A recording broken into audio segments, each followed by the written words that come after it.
हम पढ़ा रहे थे टोपोग्राफी के बारे में। टोपोग्राफी टोपोग्राफी टोपोग्राफी स्थलाकृति विज्ञान।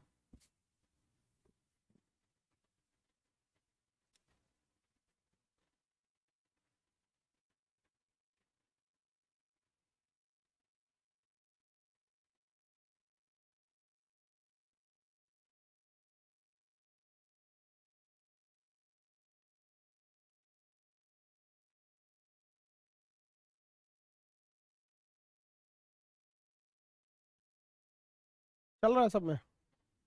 किसमें है वो? चलिए सब लोग को गुड इवनिंग बाबू। हम आप लोग को इससे पहले के क्लास में टोपोग्राफी के बारे में देखिए नदी स्थलाकृति पढ़ा दिए थे, हो गया था ना रिवर टोपोग्राफी। तो रिवर टोपोग्राफी पढ़ा दिए थे। आज सब लोग को मिलेगा, जो लाइव जो ऑफलाइन वाले हैं उन लोग का भी आज ऑनलाइन ही हो रहा है। एक्चुअली आप लोग के लिए थोड़ा सा हम बाहर गए हुए थे, इसलिए सुबह का शेड्यूल डिस्टर्ब हो गया, तो क्लास डिस्टर्ब ना हो इसलिए शाम को आपका ले लिया। समुद्री जल द्वारा निर्मित स्थलाकृति देख लेते हैं, फिर भूमिगत जल द्वारा स्थलाकृति को देखेंगे हम लोग। समझ में आ रहा है कि नहीं आ रहा है? बहुत लेट हो गया सर, नोटिफिकेशन दे दिया गया था बाबू आप लोग को कि क्लास 5 बजे होगा, अब 5:20 हो गया। Oh my God. अयोध्या की धरती से नमस्कार सर, नमस्कार। राम जी की धरती पे हुए हैं, रावण वाला काम मत करना, ठीक है? नहीं तो बदमाशियों बहुत करता है ऐसा लड़का सब। समुद्री जल द्वारा देखिए बाबू, एक चीज हमेशा ध्यान रखिएगा, समुद्री जल द्वारा जो स्थलाकृति का निर्माण करते हैं वो ज्यादातर स्थलाकृति तटों पर होती है। समुद्री जल द्वारा बनने वाले स्थलाकृति में वो स्थलाकृति तटों पर ज्यादा बनते हैं सर। जैसे कोई समुद्र का तट है, ये समुद्र का तट है, और ये समुद्र का तट जो होता है ना टेढ़ा मेढ़ा होता है, तो इस टेढ़े मेढ़े तट को हम दंतुरित तट कहते हैं। तो समुद्र के तटों को टेढ़ा मेढ़ा करने का काम किसका होता है? समुद्री लहरों का होता है। तो समुद्र में स्थलाकृतियों का जो निर्माण होता है वो किसके द्वारा होता है? लहरों के द्वारा होता है। ये लहरें ही अलग अलग टाइप की स्थलाकृतियों को बना देती हैं, इन लहरों के माध्यम से ही स्थलाकृति का निर्माण होता है। तो ये चीज तो कंफर्म हो जाइए कि लहरों से स्थलाकृति बनेंगे, और ये स्थलाकृति समुद्र के तटों पर बनते हैं, समुद्र के तटों पर बनेंगे। अब यहाँ जैसे समुद्र का पानी भर गया हो, तो समुद्र का पानी जब यहाँ भर जाता है तो समुद्र की लहरें शांत नहीं बैठती हैं, ये लहरें लगातार तटों पर प्रहार करती रहती हैं, जिससे कि तटें दंतुरित हो जाती हैं। दंतुरित का मतलब होता है उबड़ खाबड़, दंतुरित का अर्थ होता है उबड़ खाबड़। साउंड कम आ रहा है, साउंड क्यों कम जाएगा बाबू? आपको कान आप चेक कराइए, वैसे हम तेज बोल रहे हैं आगे से। दंतुरित का मतलब होता है टेढ़ी मेढ़ी तट, टेढ़ी मेढ़ी तट, उसे कहते हैं दंतुरित तट। क्या कहेंगे? दंतुरित तट। अब समुद्र में कई सारे कचड़े घूम रहे होते हैं, इन कचड़ों को हम सिल्ट कहते हैं, समुद्री कचड़ों को हम सिल्ट कहते हैं। याद रखिएगा, समुद्री कचड़े क्या कहलाते हैं? सिल्ट कहलाते हैं। 4 बार एग्जाम में पूछेगा समुद्री कचड़े क्या कहलाएंगे? सिल्ट। लहरें इन सिल्ट को ढकेल ढकेल के आगे ले जाकर यहाँ कहीं फंसा देती हैं, जिससे कि समुद्र का जल फंस जाता है और यहाँ एक झील का निर्माण होता है। ऐसे झील को हम लैगून झील कहते हैं। कौन सा झील? लैगून झील। भारत का सबसे बड़ा लैगून झील चिल्का झील है। भारत का सबसे बड़ा लैगून झील चिल्का झील है। आप आंसर दीजिए कि भारत का सबसे बड़ा लैगून झील चिल्का किस राज्य में है? भारत का सबसे बड़ा लैगून झील चिल्का किस राज्य में है? ठीक है, हाँ वेरी गुड, उड़ीसा में है, उड़ीसा में है, वेरी गुड, उड़ीसा में है, वेरी गुड। चलिए हम ध्यान से समझते हैं, उड़ीसा में स्थित है। ये खारे पानी का झील है। कैसा है? खारे पानी का झील। समुद्री जल कई जगह पे ये टेढ़े मेढ़े तट को क्या कहते हैं? दंतुरित तट। जो नोकीले तट होते हैं उन्हें कहते हैं दंतुरित तट। दंतुरित तट का निर्माण करती हैं। इसके अलावे समुद्री लहरें समुद्र के किनारे वाले, अगर समुद्र के किनारे कोई पहाड़ है तो उसमें गुफा का निर्माण कर देती है, गुफा का निर्माण कर देगी। क्या कर देगी? गुफा का। तो समुद्री गुफा का निर्माण समुद्री जल से नहीं होता है बल्कि लहरों से होता है। तो स्थलाकृति विज्ञान में सबसे बड़ा चीज क्या होती है? लहर होती है। समुद्री स्थलाकृति में क्या होगा? लहर। क्या हो जाएगा? लहर। अगर लहर नहीं रहेगी तो सिल्ट आगे नहीं आ पाएगा, तो लहर रहेगी तो सिल्ट बकोट के लेके चली आएगी। तो समुद्र के तट का टेढ़ा मेढ़ा होना, समुद्री तट का दंतुरित होना, लैगून झील समुद्र के किनारे बनते हैं, जब उनके तटों के आगे माटी छाप देती है ले आके तो एक हीरा जल लैगून झील कहलाता है। लैगून झील के बाद ऐसे समुद्र के तटों पर गुफा बन जाते हैं जिन्हें हम समुद्री गुफाएं कहते हैं। किसी को कोई दिक्कत नहीं है? इस पे ध्यान देने के लिए कह रहा है सर, प्लीज हिस्ट्री वाला क्लास एक्टिव करवा दीजिए प्लीज। नोटिफिकेशन क्यों नहीं दिया जाता है क्लास का? नोटिफिकेशन दिया जाता है क्लास का, एक्चुअली आप अपना नोटिफिकेशन ऑफ किए होंगे तो आपको नोटिफिकेशन नहीं जाएगा। ये क्लास रिकॉर्डेड है नहीं, लाइव चल रहा है, रिकॉर्डेड नहीं है। क्या हुआ भाई, ऊपर करो तो। आज ऑनलाइन वाले बच्चे नहीं आए हैं क्या? अच्छा, ऑफलाइन वाले नहीं आए हैं क्या? सब आए हैं भाई, ऑनलाइन ऑफलाइन सब लोग हैं। ये दूसरा कैमरा है, इसमें हम चाहें तो आपके एकदम खोपड़िया में घुस सकते हैं, ज्यादा बदमाशी करोगे तो निकाल लेंगे इसी में से हाथ डाल के। ये थोड़ा सा करीब आ गया है कैमरा, बस, और कोई अंतर नहीं है। चलिए अब हम देखते हैं समुद्री जल लहर के बाद भूमिगत जल द्वारा बनने वाली स्थलाकृति। देखिए यूं तो भूमिगत जल में बहुत सारे स्थलाकृति बनते हैं, लेकिन भूमिगत जल से स्थलाकृति में याद रखने वाली चीज क्या है उसे आपको ध्यान से रखना है। भूमिगत जल। अब भूमिगत जल को अंडरग्राउंड वाटर कहते हैं। इससे जो स्थलाकृति बनेगी वो वहीं बनेगी जहां की मिट्टी में चूना पत्थर की अधिकता हो। किसकी अधिकता हो?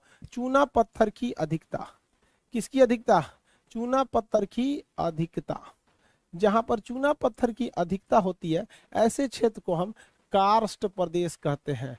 कौन सा प्रदेश कहते हैं बाबू? कार्स्ट प्रदेश कहते हैं। कास्ट प्रदेश जहां की मिट्टी में चूना घुला हो, ऐसी मिट्टी पे जब पानी पड़ेगा तो मिट्टी दलदल नहीं होगी बल्कि नीचे से बह जाती है। नीचे से मिट्टी क्या हो जाती है? बह जाती है। नीचे से मिट्टी बह जाती है। समझ में आ गया कि नहीं है?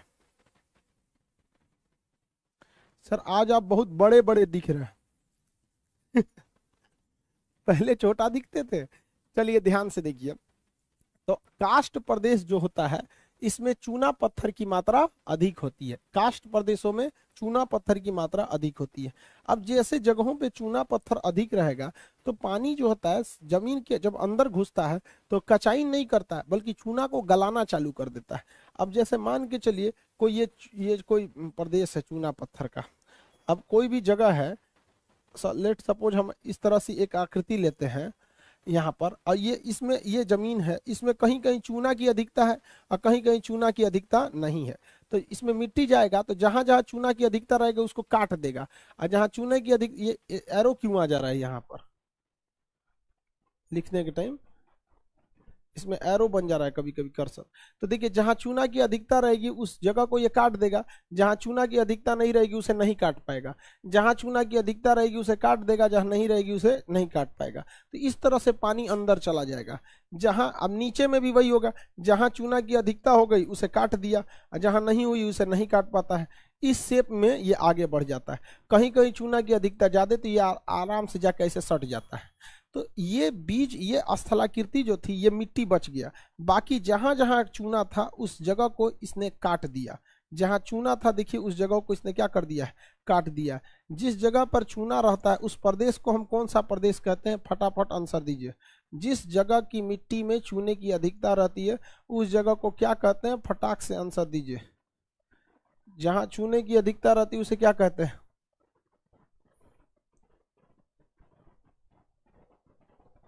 कास्ट प्रदेश। Very good. क्लासरूम चेंज हो गया क्या सर? नहीं बाबू, टोटल 8-10 स्टूडियो बना दिए हैं आप सभी लोगों के लिए। चाहे जिस भी कंपटीशन की तैयारी कर रहे हो, आप अमीर हैं, आप दिल्ली जाके 5 लाख रुपया देके 1 लाख रुपया देके पढ़ सकते हैं, लेकिन गरीब हैं तो आप अपने गांव के लड़कों को बोल दीजिए कि आप गरीबी की वजह से आपकी पढ़ाई नहीं छूटेगी। इसलिए हम कई स्टूडियो बनाए हैं और बहुत जल्दी आपको डिफेंस के भी बैचेज देखने को मिलेंगे। लड़का 20,000 25,000 दे के पढ़ता है, उससे अच्छा उसे कम फी में पढ़ाया जाएगा। कास्ट प्रदेश कहते हैं। Very good. टाइमिंग आज गड़बड़ हो गई थी बाबू, चलिए ध्यान देते हैं। ये जगह को काट दिया गया, जमीन समुद्र भूमिगत जल ने इस जगह को काट दिया। तो देखिए इस कटे हुए क्षेत्र में जो नीचे से उठी आकृति रहते हैं इसे स्टेलेटाइट कहते हैं। इसे माइट, स्टेलेमाइट, इसे कहेंगे स्टेलेमाइट, इसे क्या कहेंगे स्टेलेमाइट। और जो ऊपर से स्थलाकृति है ये वाली, ये इसे कहेंगे स्टेलेटाइट, स्टेलेटाइट, स्टेलेटाइट, स्टेलेटाइट। अब आप ही बताइए, ऊपर से पंखा लटका रहता है उसको टाइट कसना जरूरी है, तो जो ऊपर से लटकी हुई स्थलाकृति है इसे कहते हैं स्टेलेटाइट। ऊपर से जो लटका इसे क्या कहेंगे स्टेलेटाइट, और जो नीचे से है इसे क्या कहेंगे स्टेलेमाइट, नीचे से जो इसे क्या कहेंगे स्टेलेमाइट। बताइए नीचे वाला ये क्या कहलाएगा स्टेलेमाइट, और जो ऊपर से अटका है इसे क्या कहेंगे स्टेलेटाइट, स्टेलेटाइट। तो क्वेश्चन भी कहेगा भूमिगत जल द्वारा बनने वाली स्थलाकृति में ऊपर से नीचे लटकी स्थलाकृति को, ऊपर से नीचे लटकी स्थलाकृति को हम क्या कहते हैं, तो ऊपर से नीचे लटकी स्थलाकृति को हम स्टेलेटाइट कहते हैं, और नीचे से ऊपर गई स्थलाकृति को हम स्टेलेमाइट कहते हैं। तो स्टेलेटाइट और स्टेलेमाइट में अंतर समझिएगा। पंखा ऊपर से लटका रहता है तो स्टेलेटाइट, और नीचे है तो माइट, नीचे है तो माइट, और दोनों सट गया तो इसे कंदरा कहते, स्तंभ कहते हैं, कंदरा स्तंभ कहेंगे। जब दोनों सट जाएगा तो इसे क्या कहेंगे कंदरा स्तंभ। और जो शुरुआत का खाली जगह है इसे कहते हैं कंदरा, गुफा या कंदरा, इसे क्या कहेंगे कंदरा। और ये जो सट गया है इसे कहते हैं कंदरा स्तंभ, कंदरा स्तंभ, क्या कहेंगे कंदरा स्तंभ। और जो नहीं सटा है उसे क्या कहेंगे कंदरा, सट गया जो उसे कंदरा स्तंभ। सर पीडीएफ अपलोड कर दीजिए, कंदरा स्तंभ। ये हो गया आपका कंदरा, क्या हो गया वो कंदरा, क्या हो गया वो गुफा या कंदरा, गुफा या कंदरा। किसी को कोई दिक्कत नहीं है? कितना बजे तक क्लास चलेगा? जब तक है जान। कब तक क्लास चलेगा? जब तक है जान तब तक चलेगा क्लास, ठीक है। जब तक जिंदगी रही तब तब तुम्हें याद करते रहेंगे, जिस दिन हम याद न करें समझ जाना खुदा ने हमें याद कर लिया, ठीक है। इसलिए क्लास तो हमेशा चलते रहेगा, जब तक हम इस जमीन पे हैं तब तक हम आप लोग के लिए ही हैं। और अगर हम नहीं पढ़ाएं तो समझ जाना खान सर गइलो ऊपर क्लास लेवो, हमको ऊपर में भी क्लास दिया जाएगा पढ़ाने के लिए नरक में, ठीक है। चलो भाई, ये हो गया कंदरा, ये हो गया कंदरा, क्या हो गया कंदरा।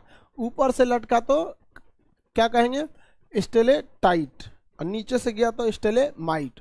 ऊपर से स्टेलेटाइट, नीचे से स्टेलेमाइट, दोनों सट गया, दोनों सट गया तो समझ जाइएगा कि ये हो गया कंदरा, मतलब खाली जगह, उसमें एक स्तंभ है, पिलर है, कंदरा स्तंभ, कंदरा स्तंभ, ठीक है।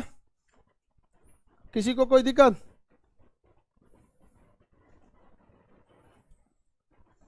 चलो भाई आगे ध्यान देते हैं।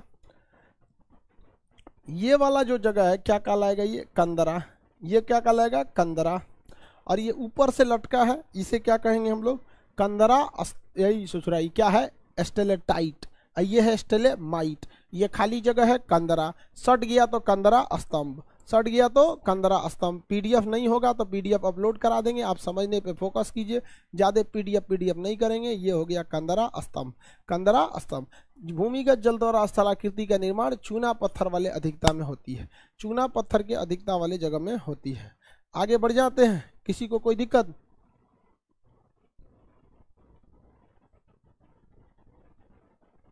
सर हम जेएनयू से आपका वीडियो देख रहे हैं।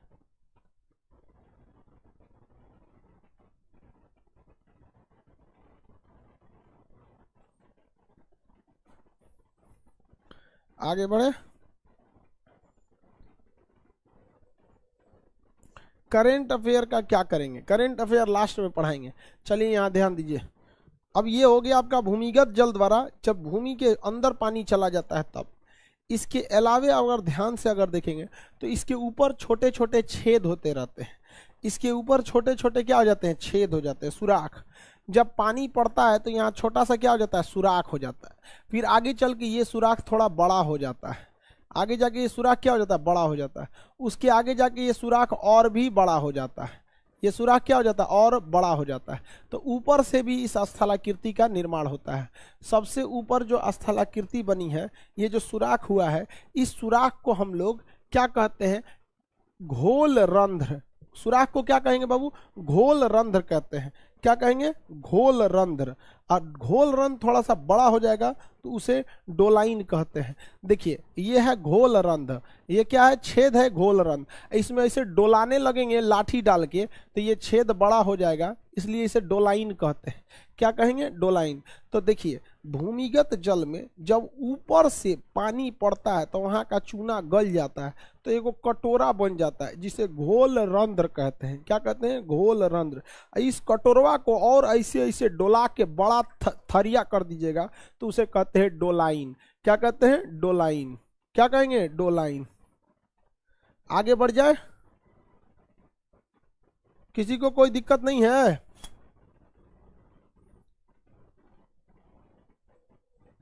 रीचा राय कह रही है कि सर अभी ये कौन मारा, आप जिंदा हैं? हम जिंदा नहीं है रे बकलोलिया। कह रही है कि सर अभी ये कौन मारा, आप जिंदा हैं। उसी पे बोलेंगे कि बकलोल होती है तो गुस्सा आ जाएगी, बकलोल बोलते हैं। आगे बढ़े, कहती है कि अब ये कौन मार जिंदा है। तुम चुराइन है तो क्या सबको चुराइन समझ रही है? आगे बढ़ते हम लोग। अरे हम चुराइन नहीं है रे, चुराइन सब भी एडमिशन ले लिए। करिए से आप जिंदा कहाँ हैं? चलो ध्यान देते। छोटा सा छेद रहेगा तो घोल रंध्र। ये कहाँ लिखे हम, बताओ बबुआ, हम कहाँ लिख दे बताओ? हम लिख देते हैं इधर, इसको लिख देते हैं नीचे करके कंदरा, और यहाँ लिख देते हैं ये छेद। छोटा छेद रहेगा तो उसे कहेंगे घोल रंध्र, घोल रंध्र। और छेद बड़ा हो जाएगा तो डोलाइन, डोलाइन। और बड़ा होगा तो युवाला। क्या हो जाएगा, युवाला। क्या हो जाएगा, युवाला। क्या बन जाएगा, युवाला। छोटका क्षेत्र घोल रंध्र, डोला दीजिएगा तो बड़ा हो जाएगा डोलाइन, और बड़ा कर देंगे तो युवाला हो जाएगा, और बड़ा हो जाएगा तो युवाला। किसी को कोई दिक्कत नहीं है? आगे बढ़े,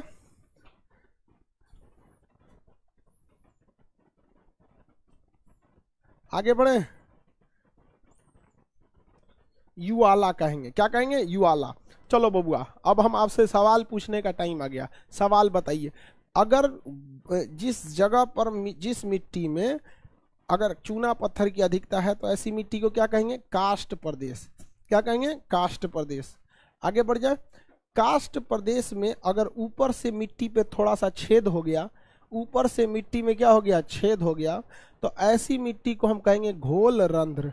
क्या कहेंगे, घोल रंध्र। और घोल रंध्र को डोला के चौड़ा करेंगे तो डोलाइन, और डोला के चौड़ा करेंगे युवाला, और क्या करेंगे, चौड़ा कर देंगे युवाला। ये अंदर जो खाली जगह है इसे अंधी घाटी कहते हैं। क्या कहेंगे, अंधी घाटी। तो ये जो अंदर गया है कंदरा है। देखिए ध्यान से बाबू, पूरा अंदर है तो कंदरा है, पूरा अंदर है तो कंदरा है, और बाहर से हम इसे कहेंगे अंधी घाटी, क्योंकि अंधा दिखेगा नहीं अंदर, तो इधर क्या कहेंगे, अंधी घाटी। अंधी घाटी, अंधी घाटी। क्वेश्चन पूछेगा भी आकार की घाटी कौन बनाता है? आप बताइए, भी आकार की घाटी कौन बनाएगा? भी आकार की घाटी कौन बनाएगा? भी आकार की घाटी कौन बनाता है? जल्दी बताएंगे आप लोग। भी आकार की घाटी कौन बनाता है? रिवर। वेरी गुड, रिवर बनाता है, रिवर बनाता है, रिवर। और बताइए, आई आकार की घाटी भी रिवर, भी आकार की घाटी, आई आकार की घाटी, एस आकार की घाटी, ये सब कौन बनाता है? रिवर। लेकिन ब्लाइंड वैली, अंधी घाटी कौन बनाता है? भूमिगत जल। अंधी घाटी से आगे जाएंगे क्या मिलेगा? कंदरा मिलेगा। और इस कंदरा में नीचे देखेंगे स्टेलेटाइट, स्टेलेमाइट, ऊपर देखेंगे स्टेलेटाइट, आगे दोनों सट जाएगा कंदरा स्तंभ। ऊपर में छोटा सा छेद घोल रंध्र, डोला दीजिएगा डोलाइन, और बड़ा कर देंगे युवाला, और बड़ा कर देंगे तो क्या हो जाएगा? युवाला। और जिस दिन ये भैंस के नीचे गिर जाएगा, जिस दिन ये धंस के नीचे गिर जाएगा, धंस जाएगा, तो उसे कहते हैं हम पोलजे। क्या कहेंगे? पोलजे। धंस गया तो पोलजे, धंस गया तो पोलजे। जिस दिन ये धंस के नीचे गिर जाएगा क्या कहलाएगा? पोलजे। धंस के नीचे गिरा, पोलजे। और नीचे जब किचाइन हो जाएगा तो पोलजे से बनने वाली मिट्टी को हम टेरा रोसा कहते हैं। टेरा रोसा, टेरा रोसा मिट्टी। यह टेरा रोसा मिट्टी कॉफी के लिए बहुत अच्छी मानी जाती है।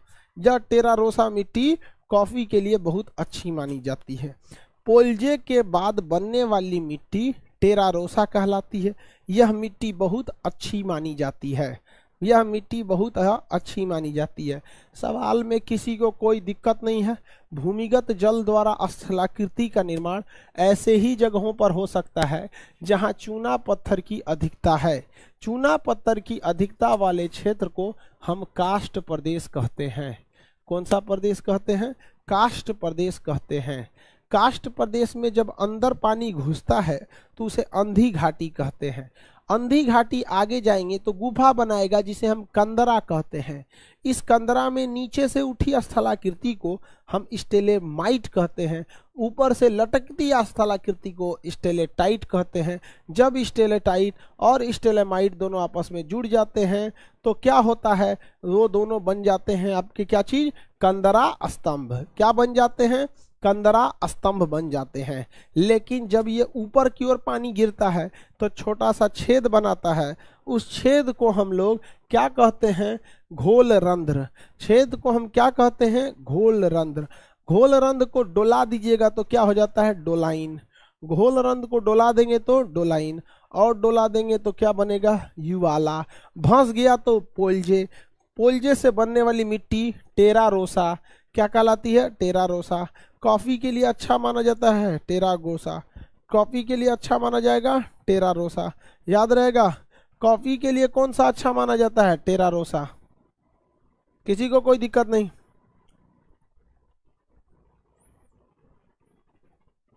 अब आपसे पूछता है कि काष्ठ प्रदेश ज्यादा कहाँ पाए जाते हैं? तो काष्ठ प्रदेश ज्यादातर यूरोप में पाए जाते हैं। और यूरोप का एक देश है जिसका नाम है स्लोवाकिया। क्या नाम है? स्लोवाकिया। स्लोवाकिया में काष्ठ प्रदेश ज्यादा पाए जाते हैं। स्लोवाकिया में काष्ठ प्रदेश ज्यादा पाए जाते हैं। यूरोप के स्लोवाकिया में काष्ठ प्रदेश ज्यादा पाए जाते हैं। आप सब लोग ने आंसर बहुत ही अच्छा दिया। आप सब लोग को एडवांस में हैप्पी दिवाली। आगे बढ़े। सर ग्रुप डी का बैच डिलीट हो गया है। डिलीट नहीं हुआ है, वो सर्वर में ज्यादा जगह नहीं था तो उसको भगा दिया है। अभी हम उसको 1 घंटा के अंदर पकड़ के वापस लाएंगे। 1 घंटा के अंदर अंदर। आप कहिए तो अभी ये लेते आते हैं, लेकिन हम बस ऐसे कह रहे हैं, क्लास छोड़ के तो जाएंगे नहीं। ऐसे बोल देंगे तो आप लोग को लगेगा ओ माय गॉड सर कितना मानते हैं, लेकिन अभी नहीं जाएंगे हम, बस ऐसे बोल रहे हैं। बताइए काष्ठ प्रदेश ज्यादातर कहाँ पाए जाएंगे? यूरोप के क्षेत्र में पाए जाएंगे। किस क्षेत्र में? यूरोप के क्षेत्र में पाए जाएंगे।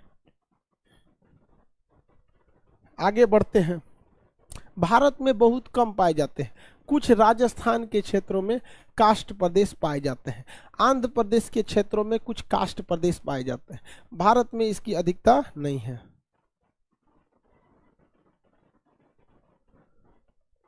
सर आप टोपी पहना, हम बता के बताते हैं बाबू। हम आपको ये नहीं कहें, हम कहें कि जैसे क्लास खत्म होगा हम सर्वर पे अपलोड करेंगे। सर्वर पे जाने के लिए हमारा फिंगरप्रिंट चाहिए, समझे? आगे बढ़ जाते हैं। किसी को कोई दिक्कत नहीं है, हम इसका मतलब समझे कि कोई दिक्कत नहीं है। अब हम आपसे एक सवाल पूछते हैं। भूमिगत जल यानी अंडरग्राउंड वाटर। भूमिगत जल, भूमिगत जल को अंग्रेजी में कहते हैं अंडरग्राउंड वाटर। कैसा वाटर? Underground water. अब ये अंडरग्राउंड वाटर 2 तरह की स्थलाकृतियों का निर्माण करता है। कितने तरह की स्थलाकृति? 2 तरह का। एक जो होती है सतह पर निर्माण होता है। कहाँ होता है? सतह पर निर्माण होता है। दूसरी जो स्थलाकृति होती है भूमि के अंदर होती है, अतः उसे भूमिगत कहते हैं।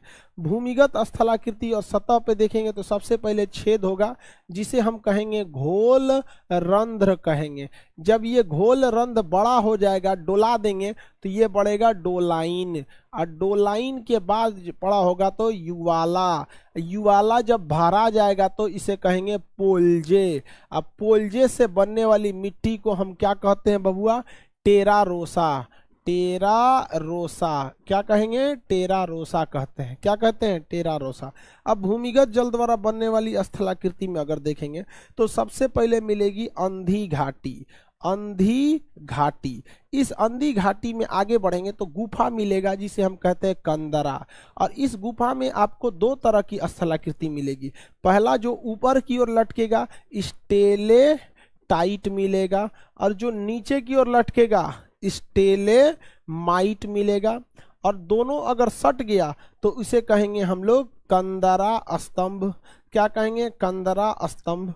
अब अगर आपसे पूछेगा कि भूमिगत जल द्वारा स्थलाकृति कैसे प्रदेशों में, तो चूना वाले प्रदेशों में जिसे हम कहते हैं कार्स्ट प्रदेश। ये कहाँ ज्यादा देखने को मिलता है? तो ये मिलता है यूरोप के स्लोवाकिया पर, स्लोवाकिया। कहाँ मिलेगा? स्लोवाकिया में। अब बताइए, सब कुछ तो खत्म हो गया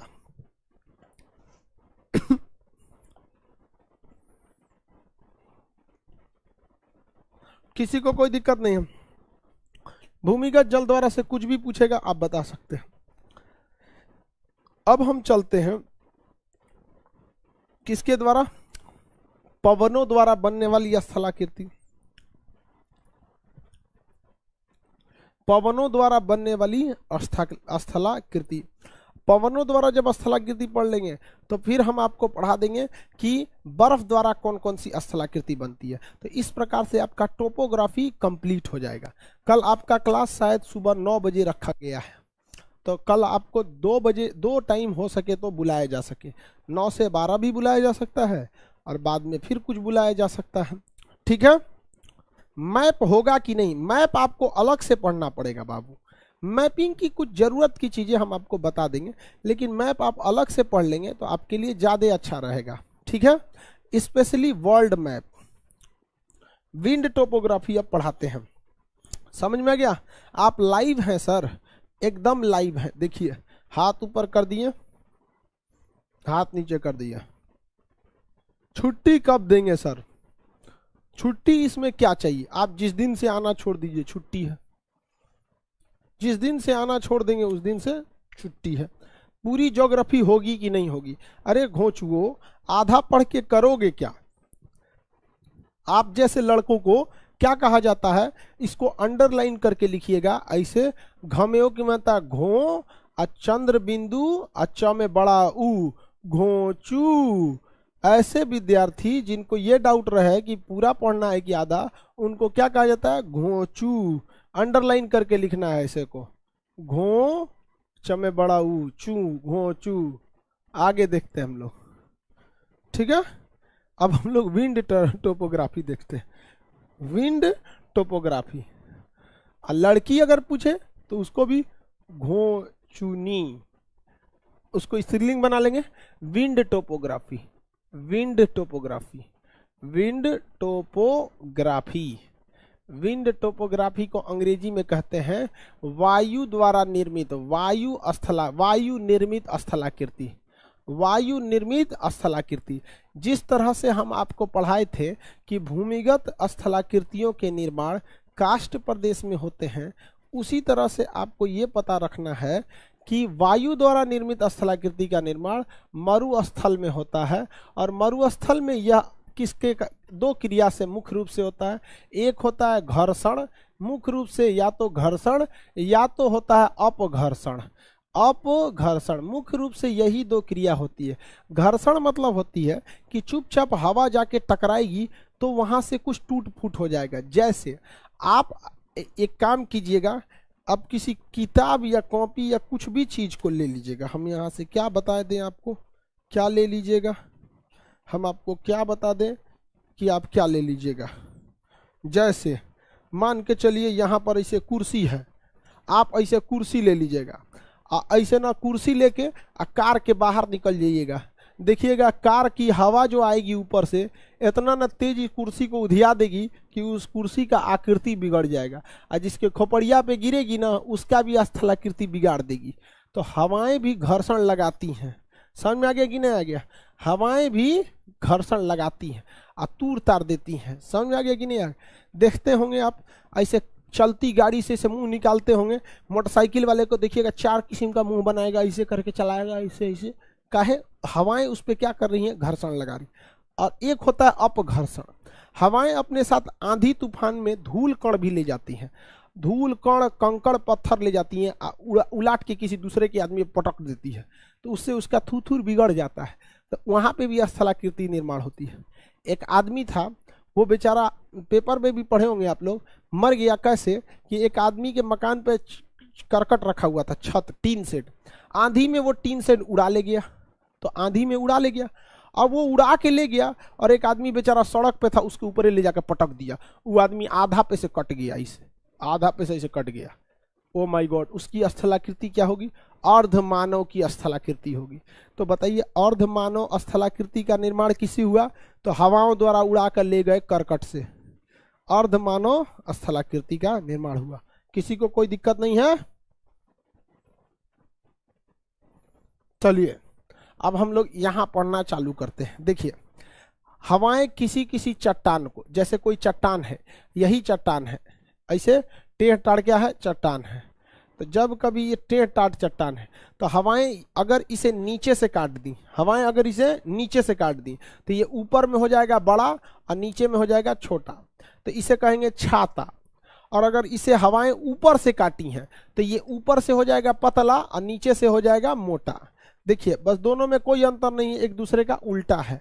तो जब कभी भी किसी चट्टान पर करोड़ों वर्ष तक हवाएं टकराती रहती हैं किसी चट्टान पर, तो देखना है कि चट्टान को नीचे से काटेगी तो नीचे का हिस्सा पतला और ऊपर का एरिया बड़ा हो जाएगा। तो इसे छतरप कहते हैं। क्या कहेंगे? छतरप। और किस चीज का है छतरप? तो शिला यानी पत्थर का है, इसलिए इसे छतरप शिला कहते हैं। लेकिन अगर इसी चट्टान को हवाएं ऊपर से काटेंगी, तो ऊपर से काटने से ऊपर का एरिया पतला, नीचे का एरिया मोटा, तो इसे कहेंगे भूमि पर पड़ा हुआ स्तंभ यानी भू स्तंभ। क्या कहेंगे? भू स्तंभ। क्या कहेंगे? भू स्तंभ कहेंगे। क्या कहेंगे? भू स्तंभ कहेंगे। क्या कहेंगे? भू स्तंभ कहेंगे। किसी को कोई दिक्कत नहीं है? भू स्तंभ। तो दोनों में काटने का अंतर है। दोनों में क्या है? काटने का अंतर है। जैसे हमको कोई यहां से काट दिया तो कहेंगे सर कलम कर दिया, और नीचवा से काटेगा तो गोड़ काट दिया। समझ में आ गया कि नहीं? किसी को कोई दिक्कत नहीं? तो ऊपरा से छीलेगा तो पिलर की तरह बनेगा, तो उसे कहेंगे भू स्तंभ। नीचवा से छीलेगा तो नीचवा से छीलेगा तो बनेगा छाता, तो छतरप कहिए, छतरप। ऊपरा से काटे तो भू स्तंभ, ऊपरा से काट दिया तो भू स्तंभ। किसी को कोई दिक्कत नहीं है? सर आज आप गोरे लग रहे हैं, हम गोरे लग रहे हैं, कोई बात नहीं भाई। अब देखिए तो अब कैसे लग रहे हैं। चलिए अब ऐसे ही आपको पढ़ाते हैं। किसी को कोई दिक्कत नहीं है?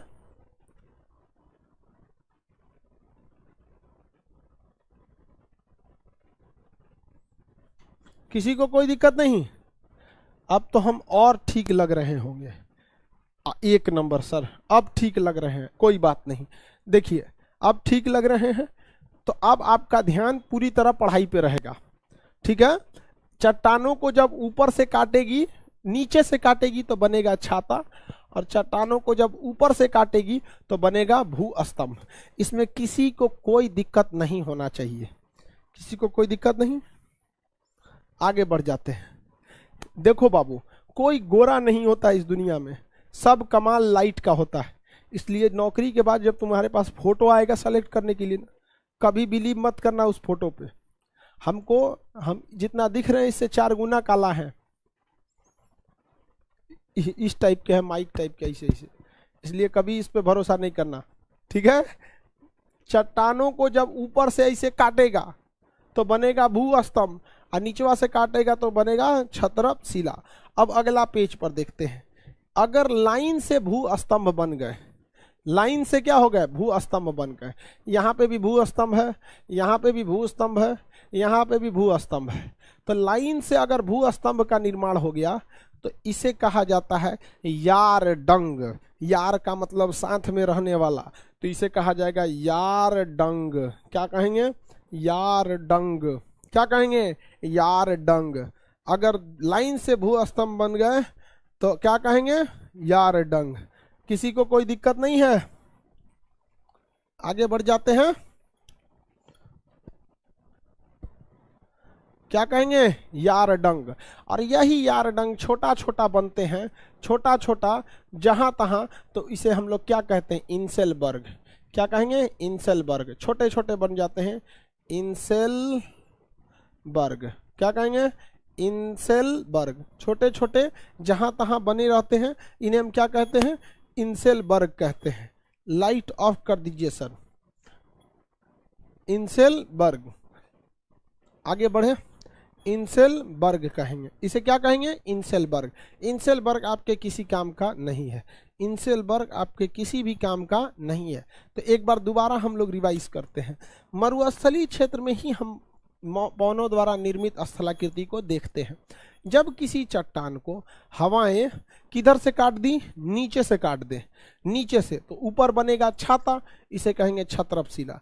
अब कभी ऊपर से काट दी तो इससे बनेगा भू स्तंभ, जिसे कहेंगे भू स्तंभ। ससुरा चारों ओर से काट दी तो अजीबे बनेगा इस टाइप से, डाई कांटर। इसे क्या कहेंगे, डाई कांटर। डाई कांटर, क्या कहेंगे, डाई कांटर। दोनों ओर से काट के छोट कर देगी, क्या हो जाएगा, डाई कांटर। बताओ बबुआ, 2 क्लासरूम है क्या सर? तुम कभी पटना आओ, तुमको हम क्लासरूम दिखाते हैं। पूरा बिया का पूरा बारात अट जाएगा इसमें, घराती बाराती दोनों। इतना क्लासरूम है यहाँ पर।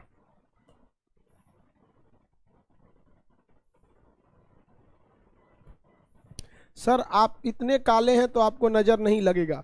हाँ बाबू, हमको कभी नजर नहीं लगता है। समझ में आ गया कि नहीं आ गया? हमको नजर उजर नहीं लगता है। एक बार हमको एक कुत्ता काट लिया तो हमको कुछ नहीं हुआ, वो बीमार पड़ गया। हमको अपना छोड़ के उसका इलाज कराना पड़ा। हमको काट लिया, उसको खाना खिलाने गए तो हमको इसे काट लिया, तो हम तो अपना इलाज इंजेक्शन लगा लिए प्रिकॉशन में, उसका भी ध्यान रखते थे। पता चला ससुरा उहे बीमार पड़ गया तो हमको उसका भी इलाज कराना पड़ा। समझ में आ रहा है कि नहीं आ रहा?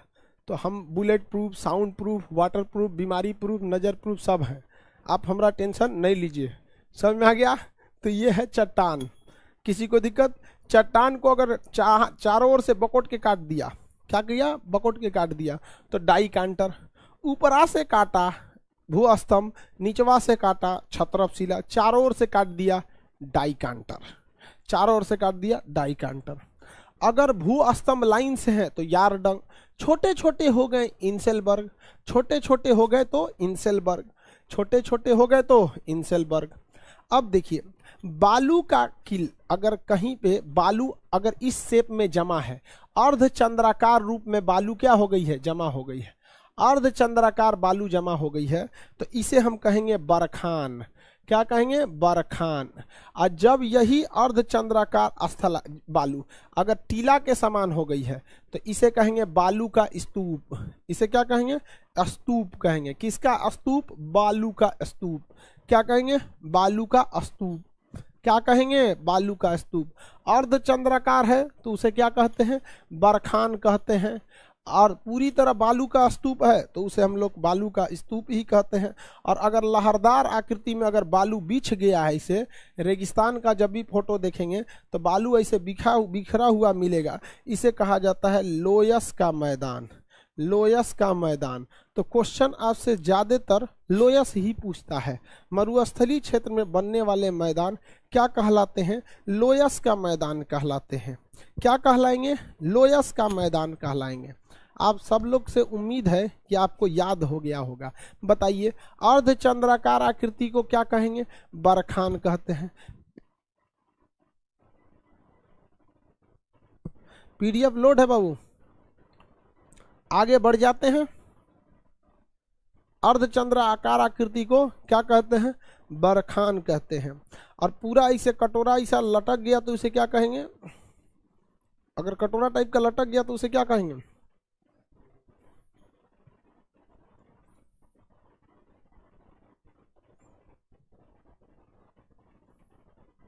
वेरी गुड, उसे कहते हैं स्तूप। और ऐसे पूरा बिछ गया, मान के चलिए स्तूपों को लाते मार दीजिए ऐसे लाते से कचाट दीजिए, ऐसे किचाइन करके छीट दीजिए, इधर कादो कादो खान दीजिए उसको, तो क्या बनेगा? लोयस का मैदान। क्या बनेगा? लोयस का मैदान। Very good.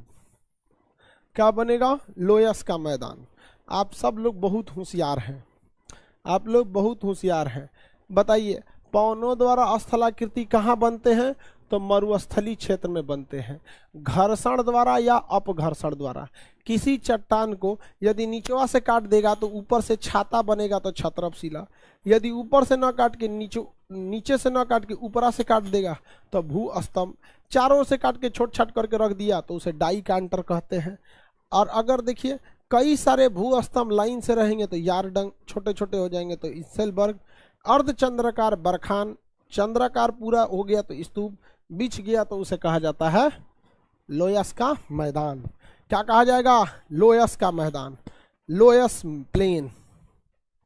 सबसे बड़ा लोयस का मैदान कहाँ है? चीन में है। किस मरुस्थल द्वारा बनाया गया होगा? अब हम आपसे सवाल पूछते हैं, सबसे बड़ा लोयस का मैदान चीन में है, किस मरुस्थल द्वारा बनाया गया होगा? और अगर आपका जवाब गलत आ गया तो आपका क्लास हम बता रहे हैं कैमरा बंद करके लेंगे। ऐसे देखो, ढक्कन लगा देंगे कैमरा में, और अगर आपका सवाल गलत आया किस मरुस्थल द्वारा, तो ऐसे ही क्लास होगा आपका। इसलिए आपके हाथ में आपका भविष्य है। बरखा सबसे बड़ा लोयस का मैदान चीन में है। Very good. गोबी मरुस्थल द्वारा। किसके द्वारा बनाया गया है? किसके द्वारा? गोबी मरुस्थल। किस मरुस्थल द्वारा? गोबी मरुस्थल। Very good. अब हम इसको हटा ले, अब हम इसको हटा लेते हैं। इसको अखियों के झरोखों से, देखिए अखियों के झरोखों से। समझ में आ गया कि नहीं आ गया? गोबी मरुस्थल, गोबी मरुस्थल। एक और चीन में मरुस्थल है, टकला मकान का मरुस्थल। कौन सा है? टकला मकान का मरुस्थल। अगर नहीं बताए रहते लोग तो ऐसे ने अनहरे में अनहरिये पढ़ा देते, अनहरिये में हम आपको पढ़ा देते। Very good. अब बस बच गया एक चीज, मरुस्थली क्षेत्र में कुछ झील पाए जाते हैं। मरुस्थली क्षेत्र में झील पाए जाते हैं। ये झील चारों ओर पहाड़ों से घिरे रहते हैं। ये झील चारों दिशाओं में किससे घिरे रहते हैं? पहाड़ों से घिरे रहते हैं। समझा गया? चारों दिशाओं में किससे घिरे रहते हैं? पहाड़ों से घिरे रहते हैं। तो मरुस्थली क्षेत्र में पहाड़ों से घिरे झील को हम क्या कहते हैं? तो ऐसे झील को हम कौन सा झील कहेंगे बाबू, बता सकते हैं? बालसन झील। ऐसे झील को हम क्या कहते हैं? बालसन झील। कौन सा झील? तो बालसन झील। बालसन झील ये मरुस्थली में क्षेत्र में पानी का बहुत बड़ा स्रोत होता है, लेकिन जब कभी भी यह बालसन झील सूख जाता है तो इसे हम लोग प्लेया कहा जाता है। क्या कहा जाएगा? प्लेया कहा जाएगा। बालसन झील जब सूख जाए तो उसे प्लेया कहते हैं। प्लेया जो होता है, इसका पानी सूख जाएगा तो केवल नमक और बालू बचेगा, उसे हम कहेंगे प्लेया। बालसन झील को एग्जाम्पल अगर देखेंगे तो बालसन झील का एग्जाम्पल भारत में सबसे बेहतर है आना सागर, अजमेर में है आना सागर। आना सागर अजमेर में जल का सबसे बड़ा स्रोत आना सागर। किसी को कोई दिक्कत नहीं है? आना सागर। क्या कहेंगे? आना सागर। बताइए ध्यान से, मरुस्थली क्षेत्र में पर्वत से घिरे झील को बालसन झील क्या कहेंगे? बालसन झील। और सूख गया तो क्या कहेंगे? प्लेया। सूख गया तो क्या कहेंगे? प्लेया। हो गया? क्या कह रहा है? डर लगता है? काहे डर लगता है भाई?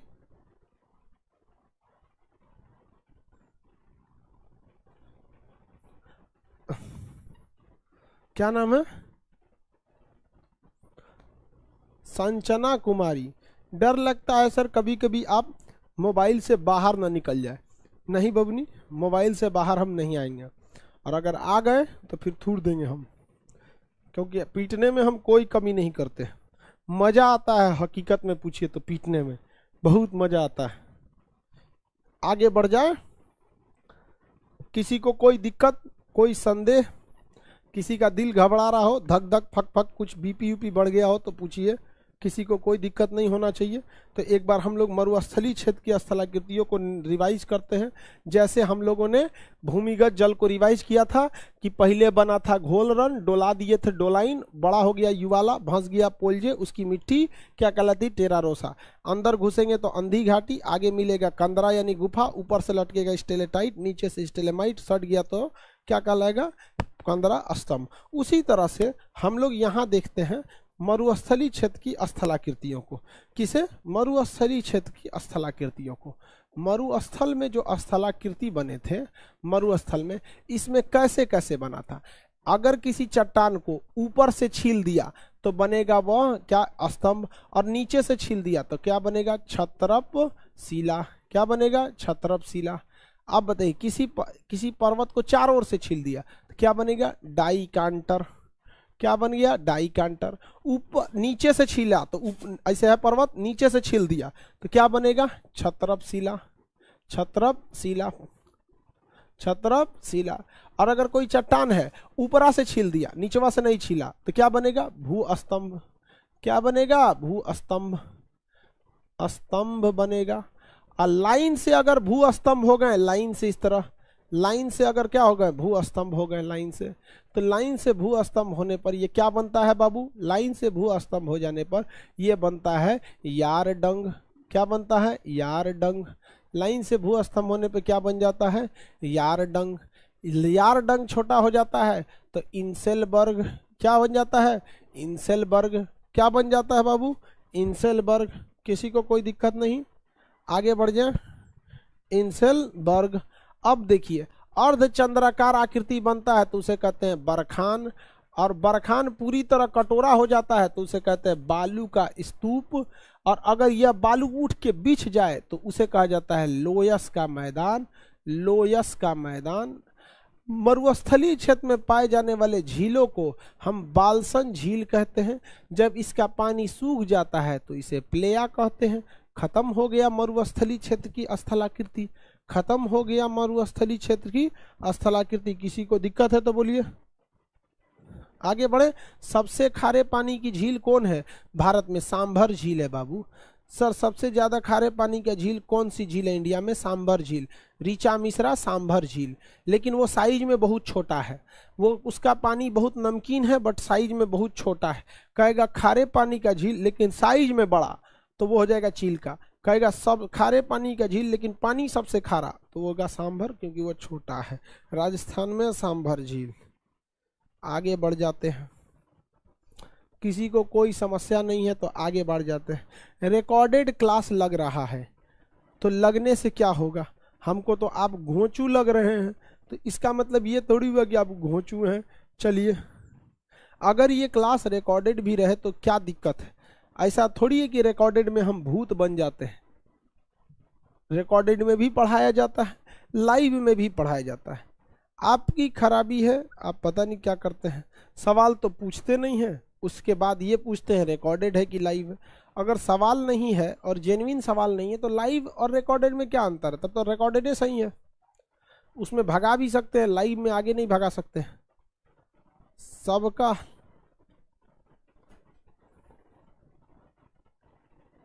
आगे बढ़े,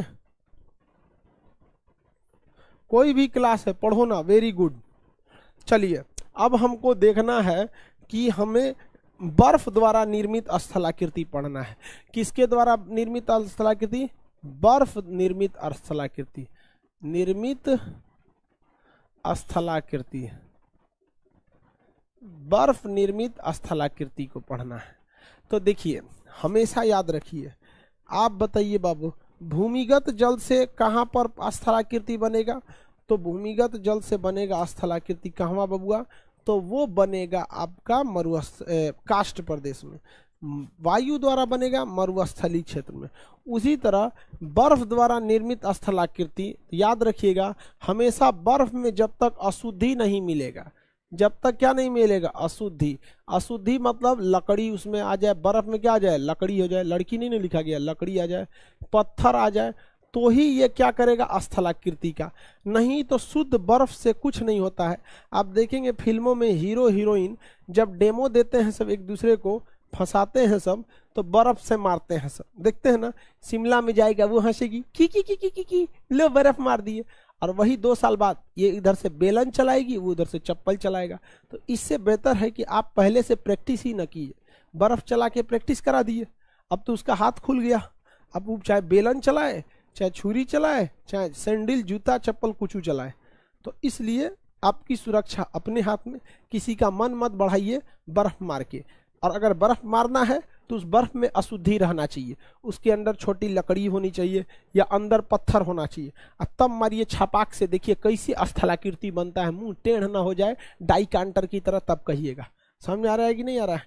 मुंह ऐसा हो जाएगा, लगेगा जैसे कंदरा स्तंभ है। तो अशुद्ध पत्थर से मारिए। समझ में आ रहा है कि नहीं आ रहा है? तो बताइए, शुद्ध हिमनद से, बर्फ को ही क्या कहते हैं? हिमनद। हिमनद, शुद्ध हिमनद से कभी भी स्थलाकृति का निर्माण नहीं हो पाता है। शुद्ध हिमनद से कभी भी स्थलाकृति का निर्माण नहीं हो पाता है। स्थलाकृति के निर्माण के लिए जरूरी है कि हिमनद में क्या रहे बाबू? अशुद्धियां रहें।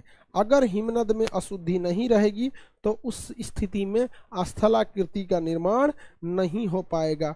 किसी को कोई दिक्कत नहीं है, आगे बढ़ जाते हैं। अब हम लोग स्थलाकृतियों को इसमें देखते हैं, स्थलाकृतियों को देखते हैं। देखिए, इससे जो स्थलाकृति बनती है, तो 2 पहाड़ों के बीच जब नदियां रहती हैं तो एकदम भी के जैसा बनता है।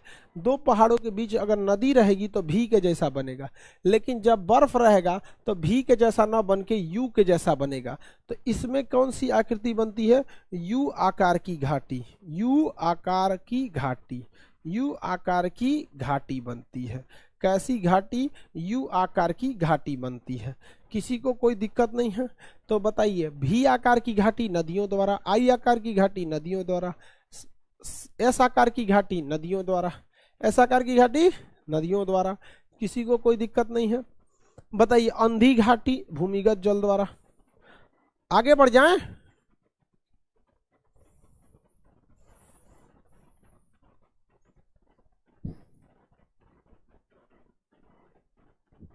नहीं बढ़े? हाँ, नदी यू आकार की घाटी बनेगी, हिमनद द्वारा यू आकार की घाटी। किसी को कोई दिक्कत है तो बोलिए। अब हम देखते हैं, कोई बड़ा सा पर्वत है, कोई बड़ा सा बर्फ का टुकड़ा है। इस बड़े से बर्फ के टुकड़े के पास, इस बड़े से बर्फ के टुकड़े के पास कोई छोटा सा बर्फ का टुकड़ा आ जाए तो ये इसे सटा लेता है, ये इसे सटा लेता है। बर्फ आपस में चिपक जाते हैं। आप आइसक्रीम खरीदते होंगे तो 2 आइसक्रीम आपस में देखते होंगे सट जाते होंगे, ससंजक बल, इसे क्या कहेंगे? ससंजक बल होता है। तो आपस में क्या हो जाते हैं? सट जाते हैं। तो ऐसे सट जाता है तो ये छोटका को कहते हैं लटका हुआ है। ये छोटकी स्थलाकृति को हम कहते हैं लटकती घाटी। लटकती घाटी, कैसी घाटी? लटकती घाटी। तो आपके बारे में, एक घाटियों के बारे में एक सवाल अक्सर पूछेगा बउआ, तो कबो यू आकार की घाटी, कबो लटकती घाटी। जब किसी बड़का हिमनद पर कोनो छोटका हिमनद आके लटक जाए तो उसे क्या कहते हैं? लटकती घाटी। क्या कहेंगे? लटकती घाटी। अब इसमें घोंचुओ होगा तो क्या पता होगा कि लटकल है, तो इसे कहेंगे लटकती घाटी। किसी को दिक्कत? आगे बढ़े, आगे बढ़े। लटकती घाटी, किसी को कोई दिक्कत नहीं?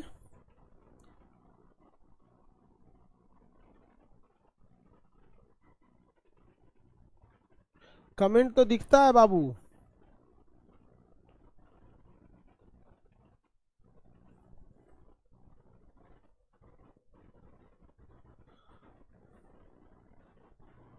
आगे बढ़े। सर आज का स्पीड तो बुलेट ट्रेन की तरह है बाबू। तो टारगेट बैच में मालगाड़ी की तरह चलोगे तो चल जाओगे बोरा में, मालगाड़ी की तरह नहीं चल सकते टारगेट बैच में। तो बताओ बबुआ, ये कौन सी घाटी? तो ये है हमारी, ये है यू आकार, भी आकार, सॉरी कौन सी है जी? यू आकार की घाटी। और ये है लटकती घाटी। लेकिन कभी कभी कोई छोटा हिमनद रहता है और एक के ऊपर आके कोनो बड़का हिमनद आके बैठ जाता है। आप कहेंगे कैसे बैठ गया सर जी? तो देखिए कोई छोटा हिमनद यानी छोटा बर्फ का टुकड़ा है, और कोनो बड़ा बर्फ का टुकड़ा गिर जाएगा के ऊपर तो इसको चाप देगा। तो जो नीचे चपा गया है तो इसमें भी आपको जाने का थोड़ा बहुत जगह रहेगा, आप उसमें जा सकते हैं, बशर्ते ये देखिएगा कि ऊपरा वाला पिघल के नीचे न गिर जा। तो इसे कहेंगे नुनाटक। नुनाटक, इसे क्या कहेंगे? नुनाटक। क्या कहेंगे? नुनाटक। इसे क्या कहेंगे? नुनाटक। तो जब छोटे हिमनद के ऊपर बड़ा हिमनद चला आता है तो इसे कहा जाता है नुनाटक। इसे क्या कहा जाता है? नुनाटक। और इसे क्या कहा जाएगा? लटकती घाटी। आप बताइए यू आकार की घाटी कहाँ बनती है? यू आकार की घाटी बनेगी हिमनद वाले क्षेत्र में, लटकती घाटी बनेगी हिमनद वाले क्षेत्र में। कहाँ बनेगा? हिमनद वाले क्षेत्र में, हिमनद वाले क्षेत्र में। और नुनाटक भी बनेगा हिमनद वाले क्षेत्र में। अब एक ऐसे, अब अगला देखते हैं हम लोग फियोर्ड तट। कौन सा तट? फियोर्ड तट। कौन सा तट? फियोर्ड तट। तो देखिए मोरेन और फियोर्ड तट, फियोर्ड, फियोर्ड, फियोर्ड तट। देखिए फियोर्ड तट क्या होता है? जहां कहीं भी बर्फीला क्षेत्र होता है, हिम क्षेत्र, हिम क्षेत्र, हिम क्षेत्र जहां होता है वहां पर देखेंगे तो नदियां जो होती हैं घाट नहीं बनाती हैं। अमूमन आप देखेंगे नदियों में तो क्या होता है? धीरे धीरे पानी गहरा होता है, धीरे धीरे पानी क्या होता है? गहरा होता है, धीरे धीरे पानी गहरा होता है। लेकिन बर्फीले क्षेत्र में चूंकि किनारे पर बर्फ जम जाता है, इसलिए जब बर्फ पिघलता है तो वो हचाक से गहरा हो जाता है। तो बर्फीले क्षेत्र में जो समुद्री तट होता है उसे कहते हैं फियोर्ड तट। रूस में तट कैसे होंगे? फियोर्ड तट। क्या भारत का जो तटीय रेखा है यहाँ बर्फ पड़ता है? बताइए भारत के किस राज्य में फियोर्ड तट पाए जाएंगे? बताए जाए भारत के किस राज्य में फियोर्ड तट देखे जाएंगे?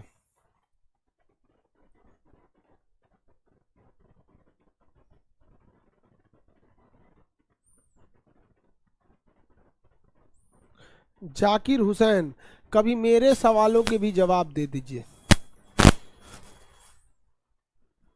कभी मेरे भी सवाल का जवाब दे दीजिए। सर यहाँ भी नदी द्वारा यू आकार की घाटी बनती है? सर नहीं बनती है।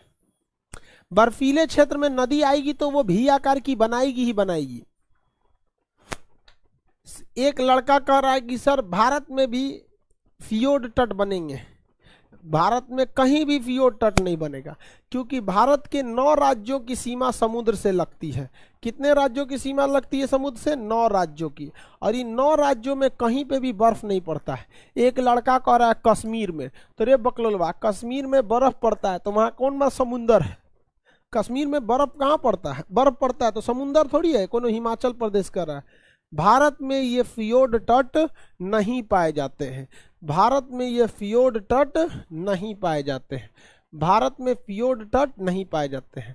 बर्फीले क्षेत्र में देखेंगे तो इस तरह से बर्फ क्या होता है? जगह जगह गिरा रहता है। इस तरह से लोग इसको उठा उठा के खेलते हैं, इसे मारते हैं, मारो वो उसको मारेगा, तुम मारो मारो मारो।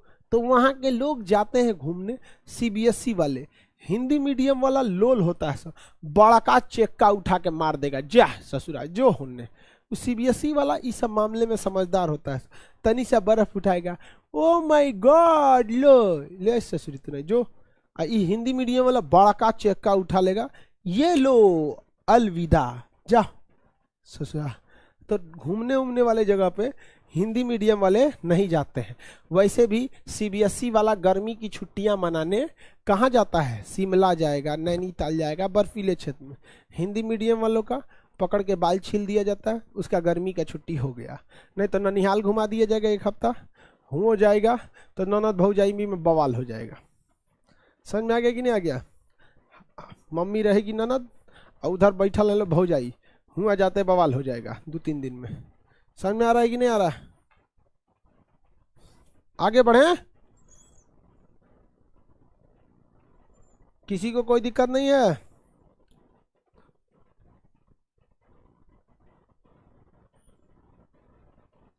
नॉर्वे में कैसा तट होगा? Very good.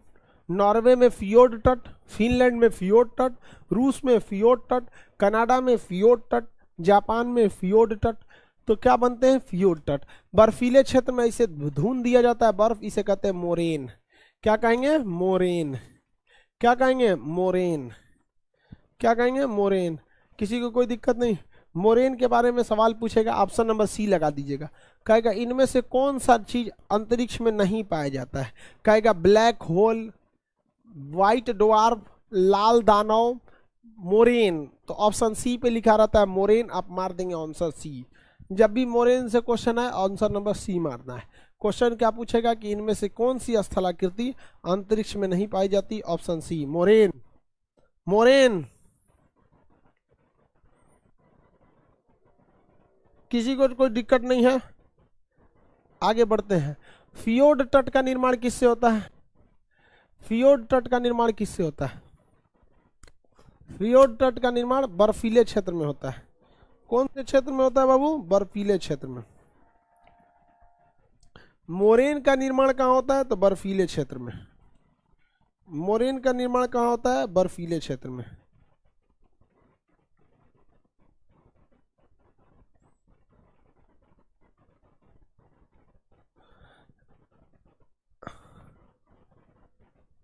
आगे बढ़े सर, पक्का ऑप्शन सी पे रहेगा, एकदम पक्का रहेगा, मोरेन।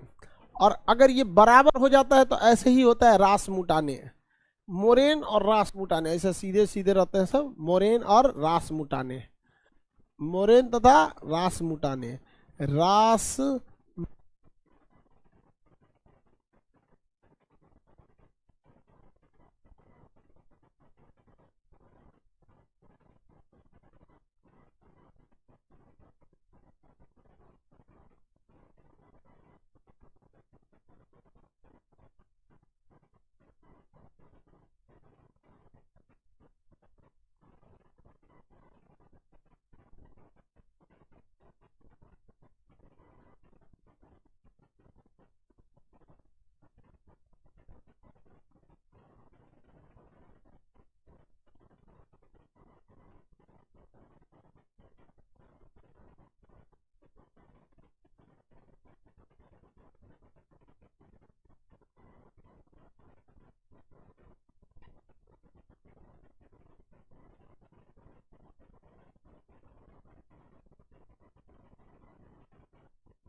वापस से अब आ गया, बैटरी हो गया चेंज। ध्यान से देखिए, बैटरी चेंज हो गया। देखिए बता रहे थे कि छोटी सी आकृति के ऊपर बड़ा बर्फ टिक जाए, अगर बड़ा सा बर्फ आ जाए तो उसे क्या कहेंगे, नुनाटक। और अगर कोई बड़ा बर्फ के टुकड़ा के पास आकर कोई छोटका सट जाए तो उसे लटकती घाटी कहते हैं। और ये भैंस के उल्टा नाव की आकृति बना ले तो उसे क्या कहेंगे, ड्रमलीन कहेंगे। क्या कहेंगे, ड्रमलीन कहेंगे। क्या कहेंगे, ड्रमलीन कहेंगे। क्या कहेंगे, ड्रमलीन। समझ में आ गया कि नहीं आ गया, आवाज कट गया था। आप अकेले हैं क्या सर, हाँ ये हम इस स्टूडियो में हम अकेले हैं, इस स्टूडियो में हम अकेले हैं। समझ में आ रहा है कि नहीं आ रहा, स्टूडियो आप देखेंगे सब लड़का कहेगा यस सर देखेंगे, लेकिन फिर हम कहेंगे कि नहीं दिखा सकते, सब लड़का मान जाएगा नहीं दिखा सकते, कैमरा लॉक होता है। ऐसे इसको हिलाएंगे ना, इस पे मारेंगे भी तो अपने जगह पे वापस चल जाएगा। इसको कितना मार पीट करेंगे तो ये वापस चला जाता है अपने जगह पे, स्टैंड पे लॉक होता है। हमको पता था, सब कहेगा हाँ, बट बाबुआ कैमरा लॉक है, देखो हम इतना हिला रहे हैं, ये हिलता नहीं है, ये लॉक होता है, वरना पढ़ाने में क्या होगा, दिक्कत हो जाएगा।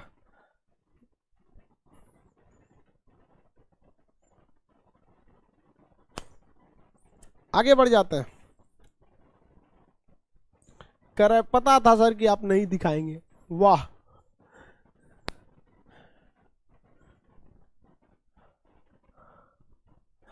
आगे बढ़े, उल्टा नाद बन गया, ये क्या बन गया, ड्रमलीन। क्या बन गया, ड्रमलीन। टॉनिक बैच में हम भी पढ़ाएंगे बाबू, आपको क्या लगता है टॉनिक बैच में हम ही नहीं पढ़ाएंगे? हिंदी हम नहीं पढ़ाएंगे, अंग्रेजी नहीं पढ़ाएंगे, ये आपका मैथ नहीं पढ़ाएंगे, रीजनिंग नहीं पढ़ाएंगे, बाकी आपका बाकी बहुत सारा चीज़ 5-7 चैप्टर हम 5-7 सब्जेक्ट हम पढ़ाएंगे। सर मोबाइल से दिखा दीजिए, कैसे दिखाएंगे, कैमरा टच में नहीं है। भाई किसका पगहा रखा हुआ है जी, आजकल देख रहे हो हमारा स्टाफ सब भाई क्या पहन रहा है, सब भैंस वाला पगहवा खरीद ले है सब। एकरा, अरे एकरा में चुंबक लागल है, ओ माय गॉड, चुंबक लगा है, ये ऐसा भैंस की तरह पगहा पहन के घूमता है सब। मेरा स्टाफ सब भी ना एक से एक मॉडर्न हो गया। हम लोग जब जवान थे तो ये सब था ही नहीं। हम लोग के जवान में एक गो फैशन चलता था, पैंट के मोहरी के नीचे चेन लगा लो, और नहीं तो एगो बेल बॉटम सिला लो, हो गया सारा फैशन खत्म। लटकती घाटी, फिर से देखो कोई बड़ा सा बर्फ का टुकड़ा है, इसके साइड में कोई छोटा सा बर्फ का टुकड़ा ढहते हुए आया और इससे सट गया आके, तो ये लटक गया उसी पे आके, लटकती घाटी। और मान के चलिए कोई छोटा सा टुकड़ा था, अब बड़का ढह के गया उसके ऊपर चाप दिया उसको, तो उसे कहेंगे नुनाटक। अब भरा गया इसे तो इसे कहेंगे ड्रमलीन, भरा गया तो ड्रमलीन कहेंगे।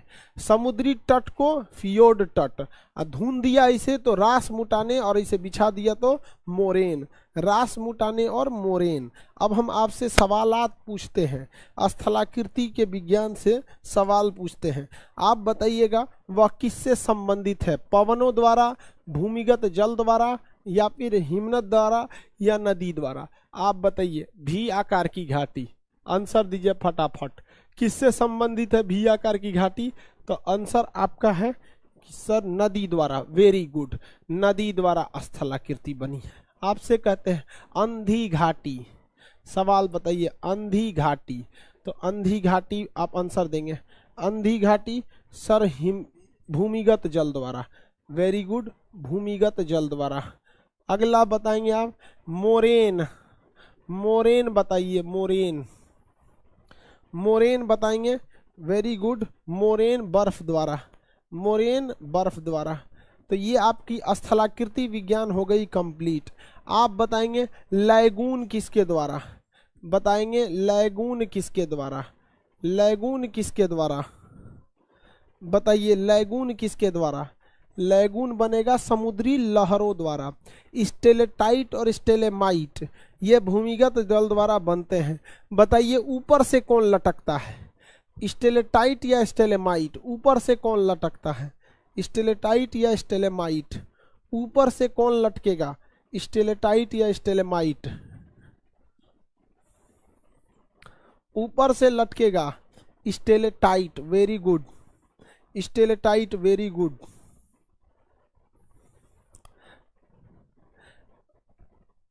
हो गया, वेरी गुड, आप सब विद्वान हैं, आप सब विद्वान हैं। अब हम आपके लिए एक फाइनल मुकाबला करने जा रहे हैं। ऐसा एगो चीज बनाइए, यहाँ अंग्रेजी में लिख देते हैं रिवर, हिंदी में हो गया नदी। रिवर या नदी द्वारा देखे थे पहाड़ों पर छिपरिका बना था, उबड़ खाबड़ आकृति छिपरिका बना था, छिपरिका, छिपरिका कैसे लिखाएगा जी, छिपरिका बना था। और नदियों द्वारा आपका दूसरी आकृति भी आकार की घाटी बनी थी, वो गहरी होकर गार्ज बनाई थी। यही आगे आके आई आकार की घाटी जिसे हम कैनियन कहते हैं, सबसे बड़ा कैनियन ग्रैंड कैनियन है। यही स्थलाकृति जब नीचे पानी में गिरी थी जल प्रपात बनाई थी, नीचे गढ़ा करती थी, औनमन कुंड गड्ढा बनाई थी। यही स्थलाकृति आपकी एस आकार की घाटी जिन्हें हम विसर्प कहते हैं, विसर्प या फिर इसे मियांडर कहते हैं, यही स्थलाकृति समुद्री क्षेत्र पर डेल्टा का निर्माण की थी। जब इस डेल्टा को समुद्र में गिरा दी थी तो इससे बना था एस्चुरी। क्या बना था? एस्चुरी बना था, जिसे हम ज्वारनद कहते हैं। ये सारी स्थलाकृतियां नदी द्वारा बनी थी। दूसरा हम पढ़े हैं समुद्र द्वारा बनने वाली स्थलाकृति, सी वाटर या ओशियन द्वारा बनने वाली स्थलाकृति में आप देखेंगे दंतुरित तट, दंतुरित तट बने थे, टेढ़े मेढ़े तट, दंतुरित तट बना था। इसके अलावे गुफाओं का निर्माण हुआ था तटों पर। इसमें सबसे प्रमुख जो था वो लैगून झील था। इसके अलावे अगर आप देखिए तो भूमिगत जल हम आपको पढ़ा दिए। भूमिगत जल द्वारा जो स्थलाकृति बने थे उसमें सबसे पहले ऊपर से अगर आप देखेंगे ऊपर से तो घोल रंध्र बना था, घोल रंध्र, और घोल रंध्र बड़ा हो गया, डोला दिए तो बन गया था डोलाइन बना था, डोलाइन और बना था आगे जाके तो युवाला था, युवाला भर गिर गया था तो उसे कहते थे पोलजे। क्या कहा जाते? पोलजे कहा गया, पोलजे कहा गया। और इसके द्वारा बनने वाली मिट्टी टेरा रोसा कहलाया, टेरा रोसा कहलाया। ये टेरा रोसा मिट्टी कॉफी के लिए थी। अगर हम भूमिगत ज्वाला दल द्वारा बनने वाला स्थलीकृति में जमीन के अंदर गए थे, आज जमीन के अंदर गए थे तो अंदर में आपको मिला था अंधी घाटी। कौन सी घाटी बाबू? अंधी घाटी। अंधी घाटी के अंदर गए थे तो मिला था कंदरा, मिला था कंदरा में दो स्थलाकृति, ऊपर से बना था स्टेलेटाइट और नीचे से बना था स्टेलेमाइट, और दोनों सट गया था तो इस कंदरा के अंदर एक स्तंभ बन गया जिसे कंदरा स्तंभ कहा गया। इसके अलावे हम आपको बताएं, देखिए तो हो गया। अब क्या बच गया? आपका पवनों द्वारा बनने वाला स्थलाकृति। पवन द्वारा स्थलाकृति जब भी बनेगा तो आपका मरुस्थल में बनेगा, मरुस्थलीय क्षेत्र में घर्षण और अपघर्षण द्वारा। इसके द्वारा जब भी स्थलाकृति बनेगी समुद्री जल, इसके द्वारा भूमिगत जल द्वारा, तो कास्ट यानी चूना पत्थर वाले प्रदेश में बनेगा। समुद्र में स्थलाकृतियां लहरों द्वारा बनती हैं। पवनों द्वारा स्थलाकृति में अगर चट्टान को एक जगह से काट दिया, चारों ओर से डाइकांटर बन गया था। डाइकांटर के बाद अगर नीचे से काटा तो ऊपर वाला एरिया बचा, छत्रप शिला बच गया। वही अगर ऊपर से काट देगा तो नीचे का बचेगा, इसे हम भू स्तंभ कहते हैं। भू स्तंभ जो था अगर वो लाइन से पाया जाएगा तो उसे यार डंग कहा जाता है। यार डंग अगर छोटे हो गए तो उन्हें इंसेल बर्ग के रूप में दिखने लगते हैं। अगर उल्टा चंद्र का अर्ध चंद्राकार बना तो उसे हम लोग बरखान कहते हैं। और अगर पूरा ढक के कटोरा बन गया तो उसे स्तूप कहा जाता है। और पूरा बिछ गया तो उसे लोयस का मैदान कहते हैं। सबसे बड़ा लोयस का मैदान चीन के गोबी मरुस्थल में, मरुस्थलीय क्षेत्र में बनने वाले झील को हम बालसन झील कहते हैं। जब ये सूख जाता है तो इसे प्लेया कहा जाता है। क्या कहा जाता है? प्लेया कहा जाता है। वहीं अगर आप बर्फ द्वारा निर्मित स्थलाकृति देखेंगे तो बर्फ, शुद्ध बर्फ कोई भी स्थलाकृति का निर्माण नहीं करता है। इसके अंदर अशुद्धि लकड़ी या चट्टान होने चाहिए। ये सबसे पहले यू आकार की घाटी बना देता है। यू आकार की घाटी अगर किसी बड़े बर्फ के नीचे छोटा बर्फ आ जाता है तो उसे लटकती घाटी कहते हैं। और अगर बड़का ऊपरे चढ़ गया तो उसे नूनाटक कहा जाता है। नूनाटक कहा जाता है। किसी को कोई दिक्कत नहीं है, क्या कहा जाएगा? नूनाटक कहा जाएगा। और अगर भरा गया तो उसे ड्रमलीन कहेंगे। ड्रमलीन, ड्रमलीन कहा जाता है। समुद्री तट पर ऐसे बर्फ बिखर गए तो उसे रास मुटाने या फिर उसे को अगर भेड़ की तरह हो गया, भून दिया तो उसे मोरेन कहेंगे। मोरेन, क्या कहेंगे? मोरेन कहेंगे। क्या कहेंगे बबुआ? मोरेन कहेंगे। और अगर समुद्र का तट पर कोई तट बनाया तो इसे फियोर्ड तट कहेंगे। कौन सा तट कहेंगे? फियोर्ड तट कहेंगे। कंप्लीट हो गया स्थलाकृति। इसी में से कहीं ना कहीं पूछेगा और जहां से भी पूछेगा दौड़ा के मारिएगा आप लोग। पढ़ाई बहुत इजी चीज होता है, इसको दिल लगा के पढ़ाई कीजिए, जीवन बन जाएगा। स्थलाकृति में बर्फ द्वारा स्थलाकृति तभी बनेगा जब बर्फ में क्या मिली हुई? अशुद्धि मिली हो, अदरवाइज नहीं बनेगा। ये कब बनेगा? जब मरुस्थल में हो। बताइए इसके द्वारा स्थलाकृति कब बनती है? तो जब कभी भी कास्ट या फिर चूना पत्थर हो। चूना पत्थर नहीं रहेगा तो नहीं बनेगा। ये बताइए समुद्र द्वारा स्थलाकृति किसके माध्यम से? तो लहरों के माध्यम से बनती है। नदियों द्वारा कई आकार की स्थलाकृति बनती है। स्थलाकृति विज्ञान कंप्लीट हो गया। इसके बाद अब हम लोग को पढ़ना है भूगर्भ विज्ञान। पेट, जमीन के पेट में क्या है? आगे बढ़े।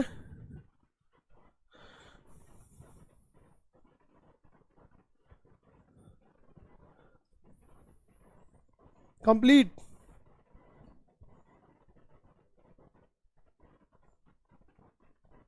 आगे बढ़े।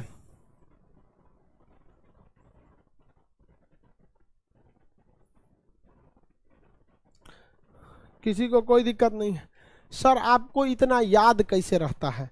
देखिए बाबू, एक टीचर से ज्यादा मेहनत एक विद्यार्थी करता है, ठीक है।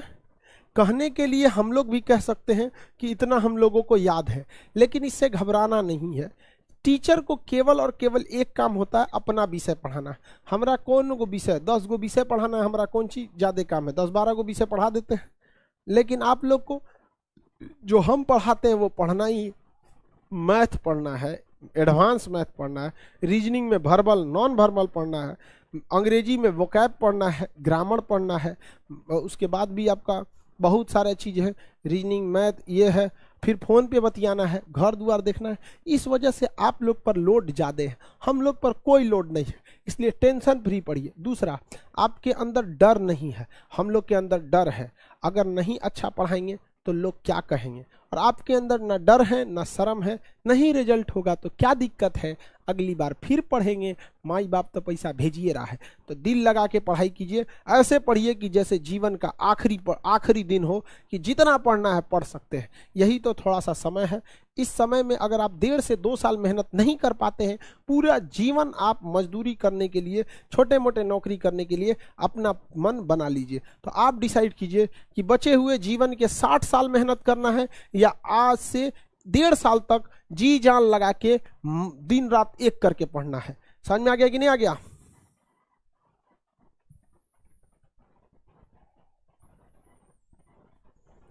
किसी को कोई दिक्कत?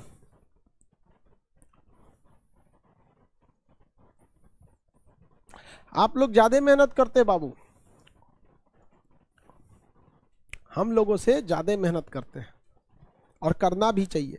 लेकिन आपका मेहनत अस्थाई नहीं रहता है, मतलब समझते हैं ना, आप सोनार की तरह चोट मारते हैं, थोड़ा थोड़ा थोड़ा थोड़ा, और हम लोग लोहार की तरह मारते हैं ऐसे।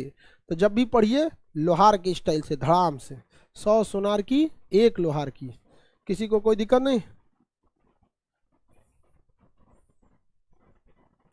देखिए, आज से आपके पास 2 मंथ टाइम है, मुश्किल से मुश्किल 2 मंथ ज्यादा हो गया, 50 दिन मान के चलिए, 50-52 दिन दरोगा के लिए, और मोटा मोटी 3 महीना आप बीपीएससी के लिए। बहुत सब बड़ा समय होता है यार। 2 महीने में तो 2 महीने में किसी देश को बर्बाद किया जा सकता है, 2 मिनट में परमाणु हमला किया जा सकता है। 2 महीना बहुत बड़ा समय होता है।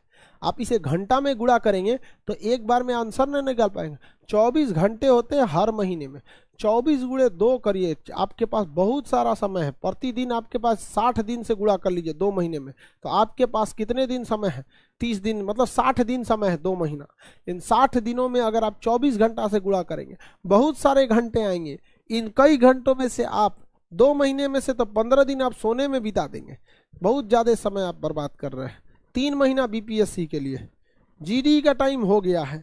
हाँ बाबू, जीडी का टाइम हो गया है, ठीक है। अब हम लोग आज इतना ही रहने देते हैं। कल हम फिर आपको पढ़ाएंगे, सवेरे 9 बजे पढ़ाएंगे।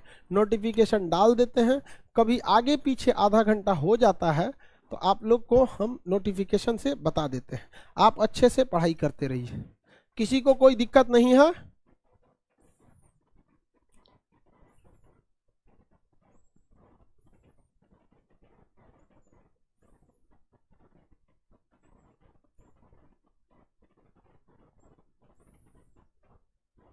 चलिए, थैंक यू सर, आप सब लोग को बाबू वेलकम। अब हम लोग कल मिलेंगे। आज आपको इतना स्थलाकृति बढ़ा दिए, इसको आप लोग अपने कॉपी में बनाएंगे और इसी से रिवाइज करेंगे। देखिए, ये हम एट रैंडम नहीं लिखे हैं, दिमाग में जैसे जैसे आते गया है, जैसे जैसे आपको पढ़ाए हैं वैसे वैसे लिखे हैं। आपका दिमाग अभी यंग है, तेज काम करेगा। हम लोग का दिमाग 1972 का बना हुआ, बांग्लादेश के समय का, तो बहुत पुराना हो गया। अतः हम लोग का दिमाग अब वो मॉडल रहा नहीं। आप लोग का दिमाग तेज है, 5G वाला है। आप लोग 1995 से 2000 सन 2000 के बीच में जन्म लेने वाले हैं। हम लोग अभी बहुत पुराना हो गए लोग। ठीक है, आज के लिए इतना ही रहने देते हैं। चलिए कल मिलते हैं।